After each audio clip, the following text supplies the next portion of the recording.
Have you ever tried making journaling into a habit? You get going for a while and then you just stop.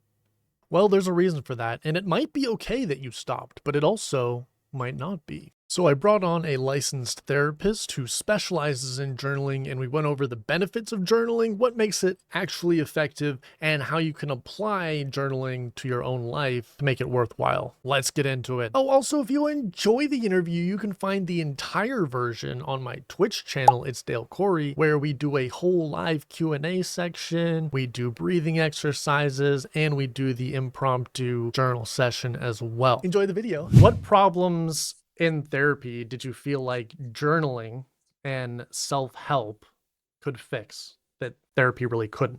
It's funny that we're talking so much about journaling because I actually have mixed feelings about journaling Oh, myself, okay. and I create most of these. Okay, okay. Um, I think that journaling can be great.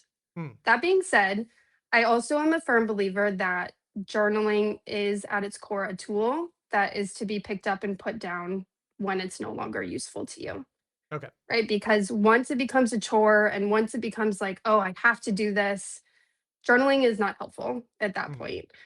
And so with our journals, I actually wanted to get away from this idea of like, I have to journal every day. I have to just like sit and write down all my thoughts or what happened because one, I think that's boring. I tried doing that for a week and I was like, no, this is not for This me. ain't it. I really wanted to take a little bit of journaling and the guided, prompts of like, here's something that would be helpful, like questions that I would ask my clients, to really like deepen their reflection. But I Mhm. also wanted to add in more of like a workbook feel to the journals, right? Pages that I would create for clients to reflect on specific topics or adding in information that is more like psychoeducation based so that people could be learning and then, applying that to their lives. Ooh, And that's what I think makes All Minds different than a lot of journals is yeah. because it's all of them are that format. They're not just, sit and grab a pencil and write. Like, I don't know. I just like I wouldn't recommend that. I don't like that. I Yeah. want variety or else I get bored very easily. And so I wanted to make things that were exciting and they didn't feel tedious and they could still be picked up and put down, when it kind of suited your life, but you're also really learning and you're learning the things that you could learn with a therapist. But instead of paying, like $125 a session for 1 hour, you're paying just for all of the knowledge at once, right? Right. And you can start applying it to your life and you can talk to people about it. Yeah. And that was what I really wanted with All Minds.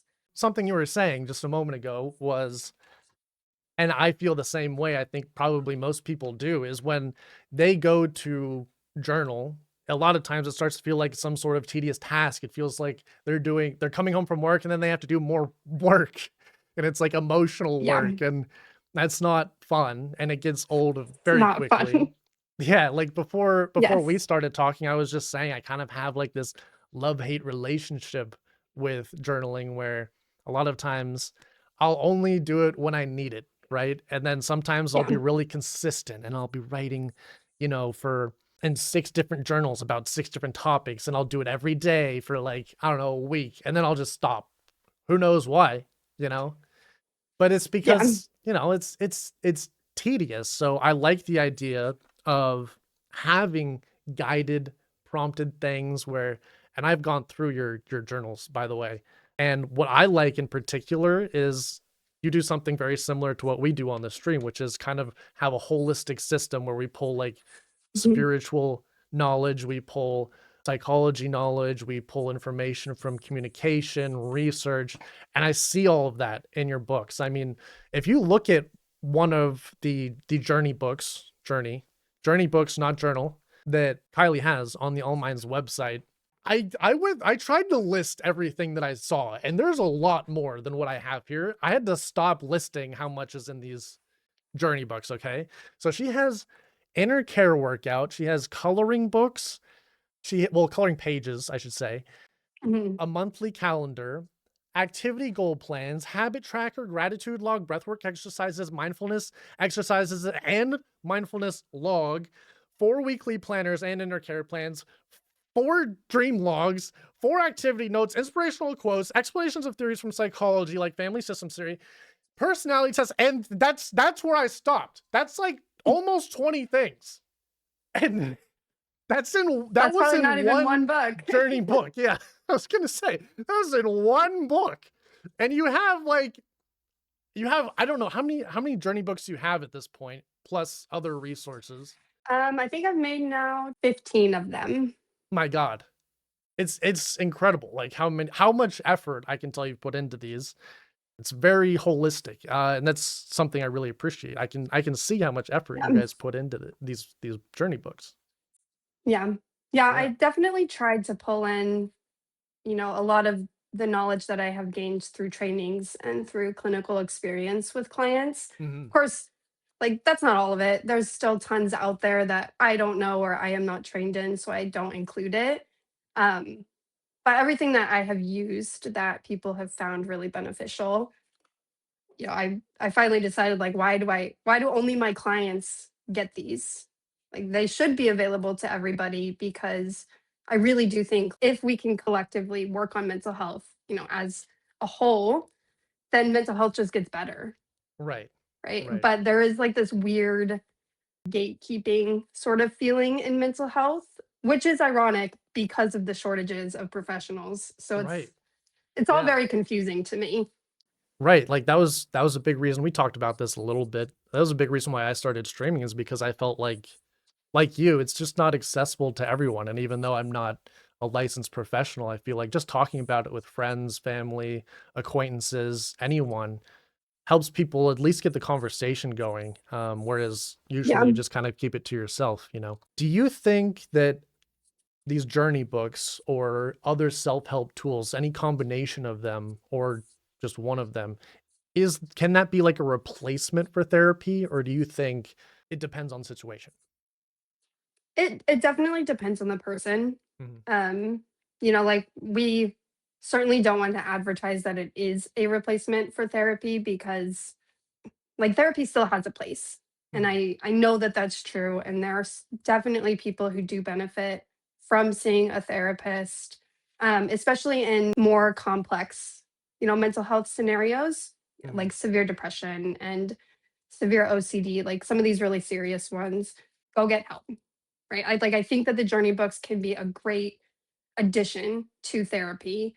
mhm. And really, that was why I started it because I was like, why don't my clients do anything outside of therapy? And then they come to me and they're like, fix my life. And I'm like, what do you want me to do Yeah, here? Like, yeah, I'm not sure. mhm, But I think for some people who are already doing a lot of the work on their own, this is the next best thing to having a therapist because it is like having, I mean, me, unfortunately, since I made them, like it'd be like me in a book. You get yeah, me as your therapist. So I think it depends on what your needs are. mhm, And the books, I don't know, like there are a lot of them.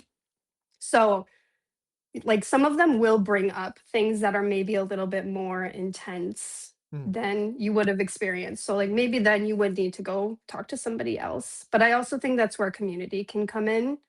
And my next thing after I get the journey books thing, I'm going to get journey book clubs where people are going through the books together, right? And they're like, "Okay, we're mhm. all working on these things. Let's work together." Yeah, Because that is that is mental health now.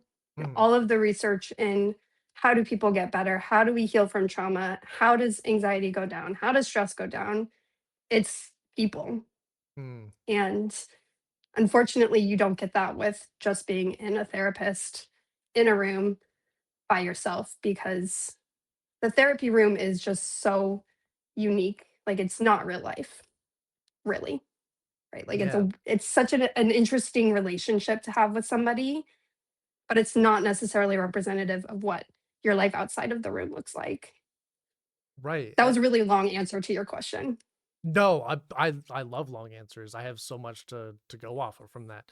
One of the things that stuck out to me about your books is kind of exactly what you're saying is it's kind of tailored to each person's experience. So there's like 15 of them, but they're all unique ones to different life situations, scenarios, issues that someone might be dealing with. And while you may not, I don't know, maybe you don't need to look at the romantic relationships one, maybe you need to look at the family dynamics one or something like that. Mhm. So it's not like you have to go through all of them. You can kind of just like pick and choose what's relevant to Mhm. you.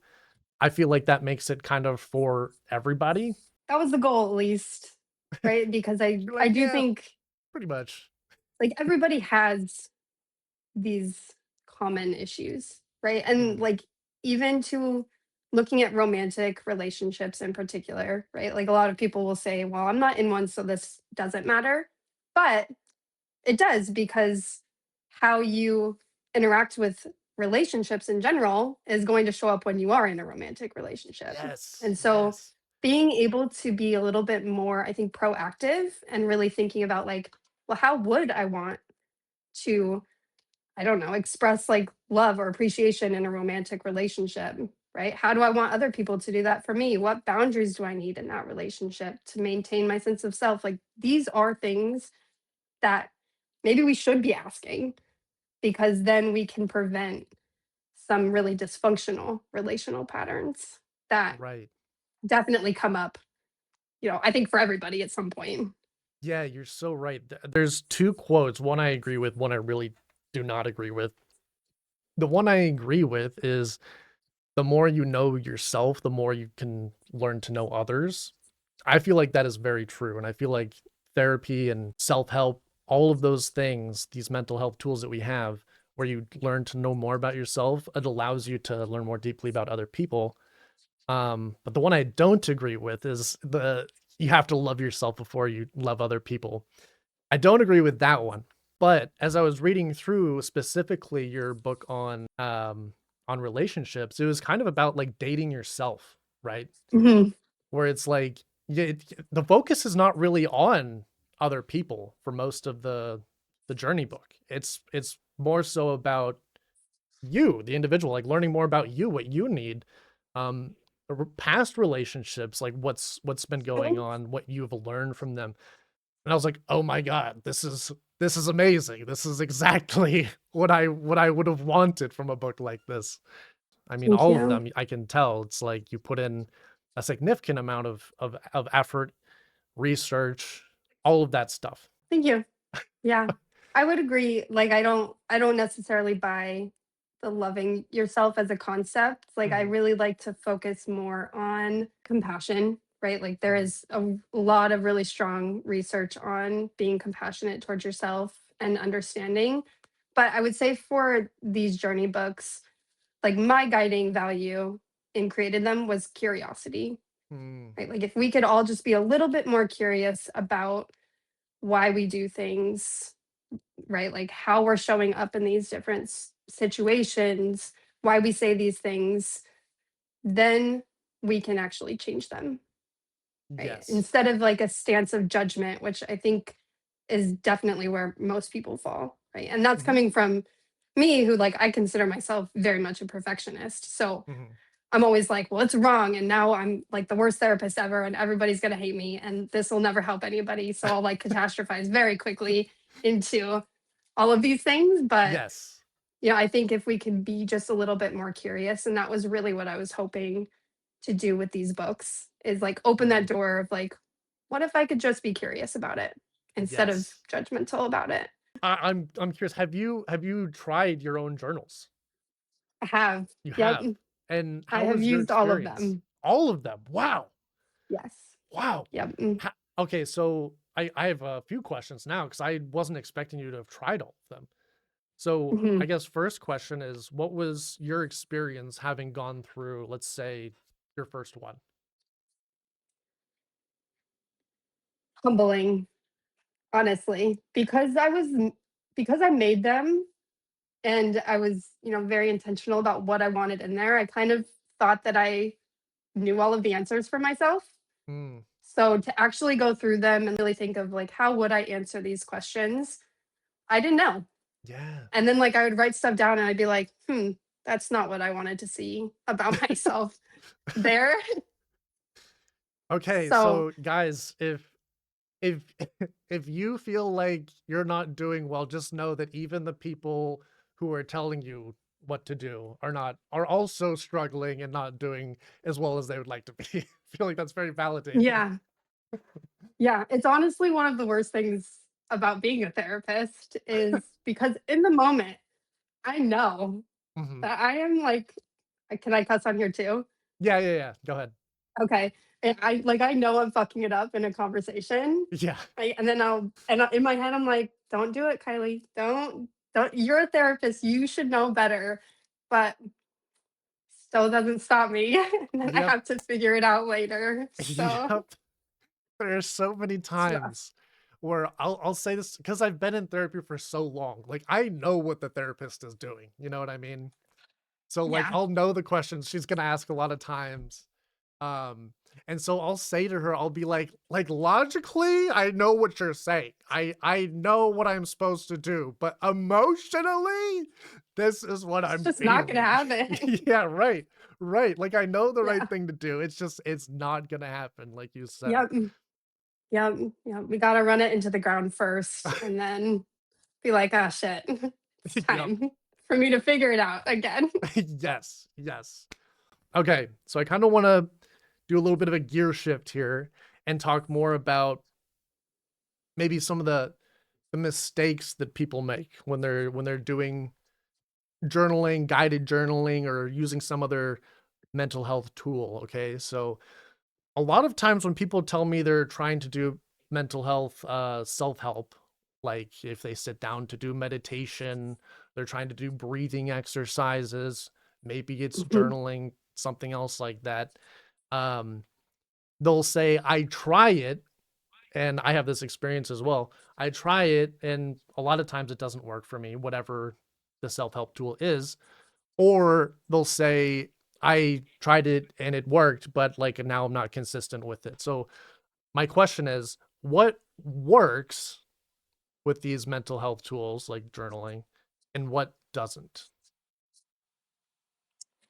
I like to start first with intention, right? Mhm, What is your intention going in? Because unfortunately, and I'm going to generalize for sure here, is mhm, I think a lot of us have a very like all or nothing thought pattern, right? I either have to be all in and it's going to be great, or I suck at this and it never works for me and I'm never trying it again. And that is part of the problem, I think, with a lot of mental health tools, is because, right, like the research says that this is going to help, and everybody else is like, oh, yeah, meditation is so amazing. Like, you see all these benefits. Like, it's going to work for me. The first time I do it, it's going to be amazing. And that's not life. So, I think getting clear on like what is your intention here and what is realistic from the experience. mhm. Like I do like meditation. I've been meditating for like, gosh, like almost a decade now. And I would still say I kind of suck at it. My brain is like squirrel 98% of the time. And I'm like, just focus on your breath, right? Like that's what they tell you. And yet I'm like, squirrel, look, something's Oh. outside, right? But I do still see a benefit in doing it. Mhm. So Yeah. I think that's one thing. And then the other thing that I think is not talked about enough, Mhm. specifically with mental health, is the patience that Mm. you need Okay. because it takes time to build a lot of these skills, right? Like Yeah. I would often compare it to working out at the gym, right? Oh, If me you go into the too. gym, right? You too, right? Yeah. You go into the gym and you're like, I'm going to lift this weight and now I'm going to be buff for the rest of my life and never have to do it again. That's also not real, Mm, right? It is very much a skill that you built, mhm. and it's something that is so different than what you've been doing for so long that if you don't exercise it and you don't practice it, it won't work. Yeah. That's just a fact, right? And that's very true with meditation. That's very true with like breathing exercises or grounding skills or all of these different things. I teach them and then they're like, well, they don't work. I'm Yeah. like, how many times have you tried it? And they're like, three. Like, okay, Yeah. no wonder it didn't Honestly, work, right? Like, you've been doing the same thing for 20 years. Of course it didn't work after trying it 3 times. But yeah. that is what, unfortunately, I think a lot of people think. Yeah. And I think a lot of people on social media will tell you that that's true. which is also problematic. Yes. Guys, does this sound familiar? Like, are we this is I've said some of the exact same things, and that's how they sell it to you. A lot of these, like, Yeah, meditation apps or self-help tools that people are trying to sell you, they'll make it sound so easy. Like it's, you so just have to easy. do these 3 things and then you're gonna be motivated forever. You're never gonna worry about finding purpose in your life ever again. You're done. That's not how it Yes, goes. That's which would never be how it goes. amazing. Ah, I I wish, know. wish, I but know. no. Yes. What do you think is the biggest mistake when someone says to themselves, "Okay, I'm gonna commit myself to journaling. I'm gonna do this thing." What do you think is the biggest mistake? I think overcommitting to it is the most Okay. common one, Interesting. eh, Okay. because I think it goes back to my all or nothing. Like, Okay. you overcommit to, like, "I'm gonna dedicate myself to this for all time, and it's gonna work out," and you're feeling really motivated about it at the beginning, Yeah. and then motivation falls off, and you no longer have a plan. Yeah, it just Right, tapers of, like, off. what that's it's like, "Okay, well, now I've stopped and I can't get back on because I've failed somehow at this." Right. So, I guess maybe, like, two-part, right? Like, overcommitting and not having a plan for when you're not motivated anymore. Yeah, a lot of times I feel like people will overcommit because they have such high expectations. And so a lot of times, like we talk about expectation setting, when you have a high expectations of something, but then it's not realistic, when the realistic thing happens, you're like, ah, this is like not what I was hoping for. Yeah. Right, and I mean, I think that's another kind of issue we're experiencing now with all these different sorts of mental health people that are like claiming to be professionals and selling you these easy ways of fixing yourself.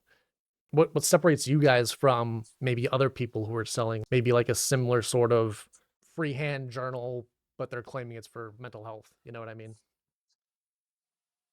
I think a big thing is because it's gotten so popular, is a lot of the people who are creating them aren't actually in mental health. Mhm. And I do find that that can be very problematic when you're teaching people specifically about mental health because, like any other profession, like, there is a language and there is a lot of learning and understanding of, like, what is going to be helpful and what's actually going to be harmful for people Mhm. that you do need to know before you're just like, "Okay, here's information, this worked for me, so, hopefully it works for you."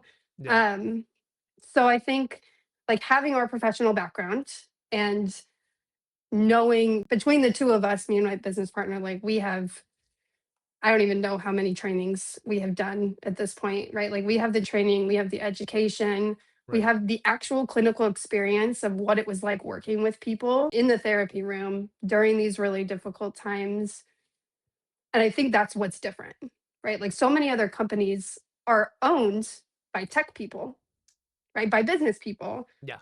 which is great because they're good at business, Yeah. They're but gonna it's make not great money. for the Yeah. product itself. Yeah, like, they're Mhm. gonna be great at making money, Yep. which is wonderful for them. Mhm. But I think it's also damaging for people because mental health is such a vulnerable topic.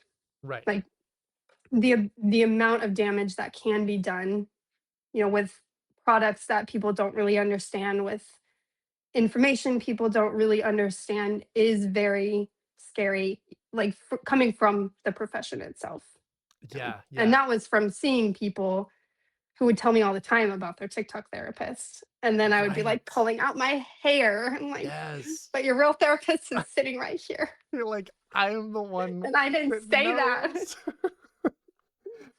It's Yeah, I hard. can't even tell you how many times they would come in and they'd sit and they'd be like, okay, Kylie, I've decided I've diagnosed myself with fill in the blank. I have Usually a ADHD, I personality have disorder. And I'm like, yeah, oh my gosh, what are you I have doing? BPD, yeah, so many people are BPD, that one was, self-diagnosing. Yeah, oh, yep, yes. So I do think that, like, that is what makes all minds different from a lot of these is, like, mhm, we are in the fields. right, Like, August, my business partner, still sees clients. I just mhm, stopped seeing clients just a few months ago. mhm, Um, so we have the actual experience and the right, tools that are helpful. And then I just also think, like, I was tired of having so many different books, like workbooks and journals and planners and this and that, that I was like, why aren't they just all in one? Yeah. Makes it easier for everybody. And so, like, having something that's just an all in one resource, I think is much easier. And you're more likely to do it if I'm not like, oh crap, where did I put workbook number 12, here Yeah. that I was Yeah. supposed to do to figure out why I can't engage in conflict with my spouse. So, Yeah, and then sometimes you don't find it and it's just lost and then it's forever, and you're over. like, "I'm not gonna do this anymore." No, it's over.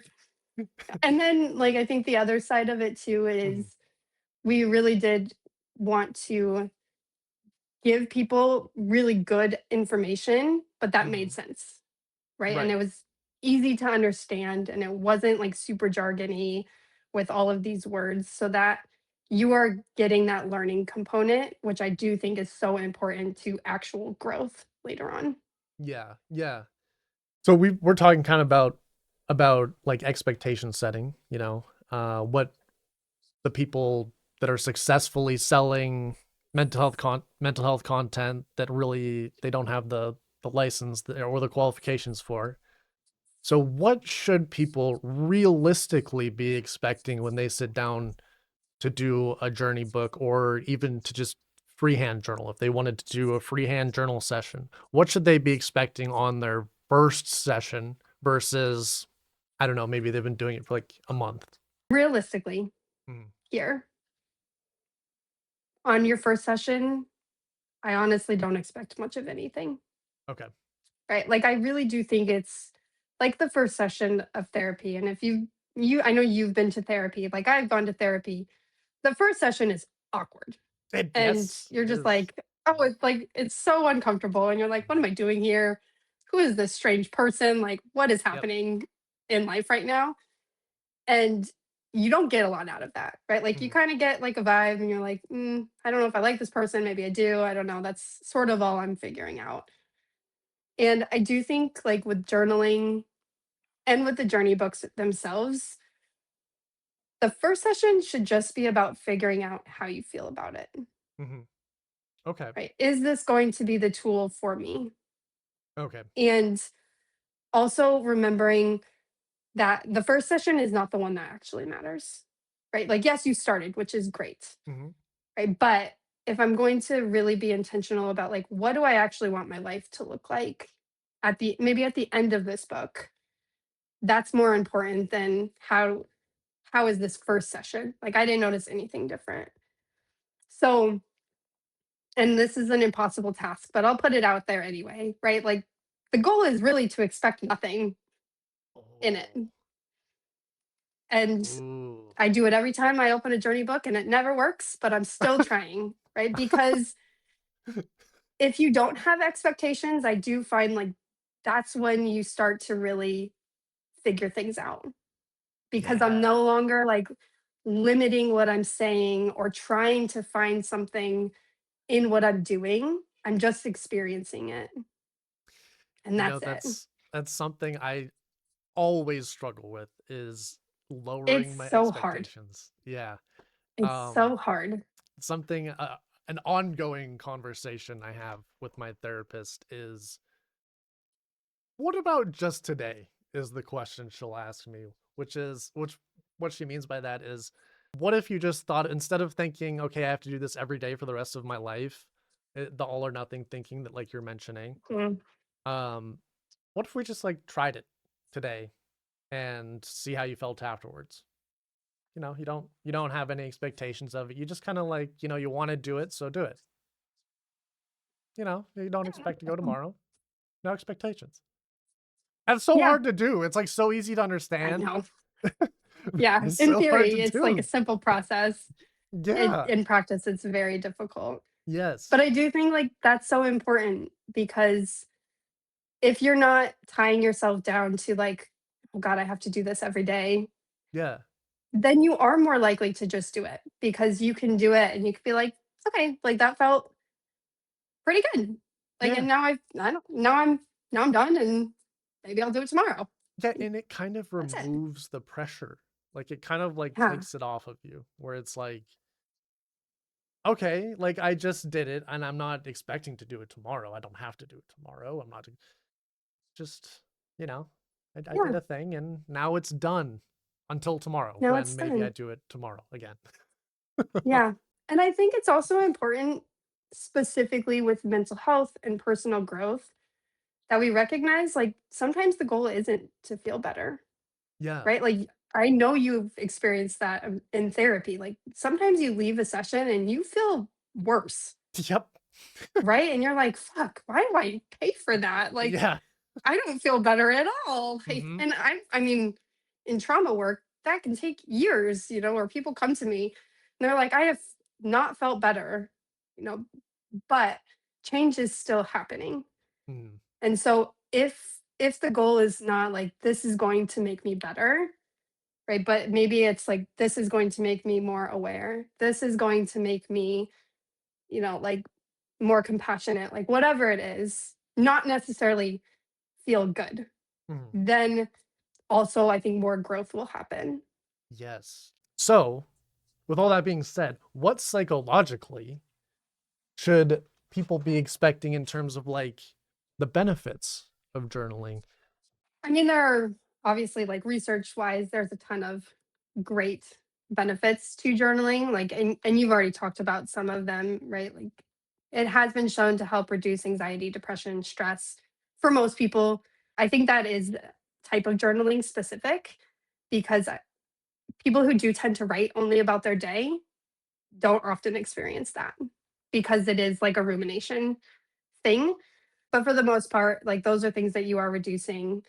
I think for us, one of the biggest things that I like to highlight with journaling or using our products is externalization, which is just a really fancy word for like I am taking what I'm experiencing and I'm getting it out of myself. That in itself is regulating Hmm. and it's great for your body. There is a reason people go for walks when they're feeling really stressed. Like we need to get some of those chemicals that run through our body with these specific feelings like cortisol and too much adrenaline and all of these things that our body is not meant to maintain. We need to get them out. And journaling actually does do that, right? So when you start to regulate and you are able to literally move some of that out of your body, like you sleep better, you just feel better, right? Stress goes down, which means your blood pressure gets better, your heart rate gets better, like all of these physical things happen too. And then I think that another thing to really be aware of is like it does often create a lot of clarity, and that's good and bad, right? Because sometimes you learn things, like I said, that you're like, I really didn't necessarily want to see that Yeah. about myself. Yeah. But now you have the opportunity to do something about it. Hmm. And so there is a lot of more clarity and thought and ability to really think about what am I going to do next that comes through journaling. And I also want to say like the reason we didn't do any journals that you can type in is because there is like a different chemical connection in your brain when you physically write, right? Oh, That is more beneficial than typing. So okay. typing because many of us can type automatically, right? Like we don't think about typing because you know all the keys, so you just type and things are happening. But when you're Interesting. writing, it's like it's more physical. It really like slows down your heart rate. It helps you to regulate in your body much more than typing. So that's why we Wow. like people to write specifically. Wow, that's fascinating because I used to be someone who writes physically in journals, and then I stopped doing that, and I've been typing on the computer to do journals. I have like an app that I use. Um, yeah, I didn't know that. That makes sense when you say it out loud, but that's not something I knew. And like given the choice, right? If you're like either I'm going to type or I'm not going to do anything, then of course typing Mhm. is going to be better. But if you have the option and you're like I could write, then that would be the best Okay, of okay. the three. I laughed just now because I read what someone just said. Trev says, "Is this why my typed study notes never fucking work?" Probably because you didn't write them down. I knew that in school that it's better to write and you'll remember things, like, physically, so I always wrote when I was in school, but I didn't know it would feel different, but hearing Mhm. you say it, I'm like, "Oh, yeah, obviously," but yeah, I didn't Yeah, know that. That's cool. yeah. That's It's cool. it's cool. Yeah. I love all the brain chemistry stuff, so I won't Yeah, get it too much into it, but it is fascinating, it like, is. because it's totally a different, like, neural pathway that gets used in the brain when you physically write versus typing, Okay, well, which I'm is gonna be so doing that. interesting. Yeah. What is a reasonable amount of time, or how much should you be journaling in a given day, week, month? The less, the better, I think, because if it's too long, then your brain's gonna come up with 1,000 excuses not to do it. Okay. So, especially when you're starting, like, I would say ideally it's 5 minutes or less a Okay. day. If you're trying to do Wow. it daily, right? Like, because if you're if you're like, "Okay, I have to go dedicate 20 minutes to this," Yeah. right? But, like, now I've worked all day and I have to make dinner and I'm tired and, like, my back hurts, right? Like, I just can't journal today because that 20 minutes feels really long. Yeah. So, if you can really try to shorten it down, and I don't know if you've ever read it, but, have you ever read Atomic Habits I by have, James yeah. Clear? Mhm. Right, so, like, he has his 2-minute rule. Like, if Mhm. it's longer than 2 minutes, then, like, forget it. Yeah. Journaling just takes a little bit more time because you're writing, Mhm. so I would say 5 minutes would be the best, and Okay. then even, like, if you're using one of our products and it's like a work page, my perfectionist brain would be like, "Well, I have to finish this workbook page before I Yeah. can leave," because it Yeah. would, like, drive me crazy to leave it Yeah. halfway done, but, like, you could. Yeah. Other people do that, and, like, they're fine. Okay. So Whatever. Fucking yeah, bitches. I Yeah. I don't understand that personally. Yeah. Wish I did, but, like, if you could do 5 minutes, you could literally, for people who are suffering more with, like, depression, Mhm. I would often encourage them to do 1 sentence. Okay. That's it, because that's Wow. manageable, but it's also, like, boosting your confidence a little bit to be like, "Look, I can do things." Right? Mm. But for depression specifically, if I set a goal for 5 minutes and I'm too depressed to do that, Mhm. then now I feel more like a failure. And that's Right. making me more depressed. Right? So, like, sometimes I'll just be like, write 1 word, write 1 sentence for the day, and that's it. And then you could, Wow. right? Like, you're like, okay, I did something. Like, I checked a box, and that helps us feel better. Yeah, that is honestly, I wasn't expecting you to say 5 minutes, and then when you said 1 sentence and in my head now, like, in retrospect, that makes so much sense, but that's not what I was expecting you to say before. I was thinking like, you do, like, 20 minutes. Like, 20 minutes is, like, you've done some journaling, like, you've gotten kind of into the thought process maybe a little bit, but 5 minutes seems so much more realistic, especially when you're starting. It's Yeah. yeah, Yeah. like you said, I'm not gonna if I just got done with a long day of work, I don't wanna sit down for 20 minutes. It's so much to do. Yep. Yeah. It's just so much more work. And unfortunately, mental health is often one of the things that gets pushed to the back burner when we're feeling burnt out and tired, Mhm. because more work without, like, an immediate payoff just doesn't seem worth it, Okay. right? Like, long term, logically, you could be like, yes, I know this will benefit me eventually, and, like, I'll see, all these great things that happen in my life if I do this. But Mhm. in the moment when you're like, I am exhausted and I cannot write for 20 minutes. You're not, right? And then you're going to feel bad about it. And that's just going to increase, like, feelings of shame and all of these other things that are not productive. Mhm. So you may as well do something that where you can get a win. Right. Yeah, and especially with depression, I related so hard when you're like literally just do a sentence because there is no way I'm doing like anything when I'm depressed. So one sentence, I feel like I might be able to do that. Even a sentence, I'm like, I don't know if I'll do a sentence even. So if I can do a Yeah. sentence, I'll be like, nice. Yeah. And sometimes, like, even getting a word feels like something. Mhm. right? And that is meaningful, even if like the word is like something that you look back on and you're like, what That was was so I stupid. doing in life? Like that was dumb. But Yeah. you are teaching your brain that you can do things, which with depression specifically is really important because your Mhm. brain is spending so much time telling you, right, like that you can't do anything and you Yeah. never will ever again.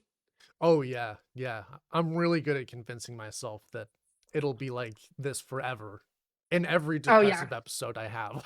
Just every Yeah. time, and then I forget how I get out of Every it. time. Every time Yeah. too. It's great. I love it. And I mean, it's like, I think that's the other thing about journaling, which is a good thing and a bad thing, is Mm, it might work for this one season of your life and then it's not. And I think like telling people that that's okay too. mm, Maybe it's just not that season in your life where this is helpful for you. So don't do it. Like, why would we spend time doing things that are not benefiting us in any way? And then, like maybe something else changes and suddenly, all of the stars have aligned here and like journaling is now really helpful for you.